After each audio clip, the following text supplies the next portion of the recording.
changamira ndikuda zvinhu zvangu mabhurugwa angu nemari yangu ndiri ipapo ini mtaani handikwanisi zvipangari apa chipinda patauro dzanizvo nezvanzi chanoita kudyiwa mari nemauri kuvhileji cheko kwakadhakwa anofamba chingodedzera nzi ini ndiri hure rake saka inini pandakapanda paakandirova pachona ipapo ndakaendawo kukosi zvinhu zvangu kwaari mabhurugwa angu nichangamire ndinofamba last week yachabva kuno ndiri mugadheni ndakatora vanhu ndine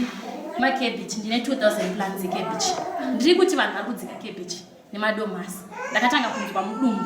ndakarwara changamira ndiri kukunyepera within 2 hours dzakawandisa zvoti nasakwanise kana kufamba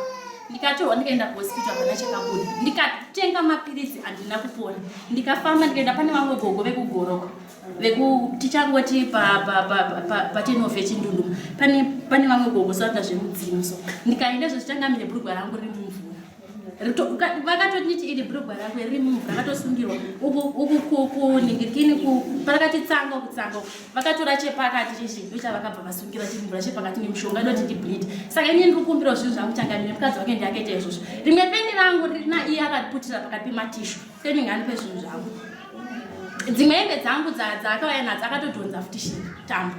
zvichikonzereswa naye saka nichangamirida zvinhu zvangu kozi inini ndikanaturwa nichangamiri ndakaenda kuglasi handidi kukunyepera ndakaenda zveshuwa changamiri ndarwara ndakaenda kuglasi kuna gogo ivavo saka iningani pezvinhu zvangu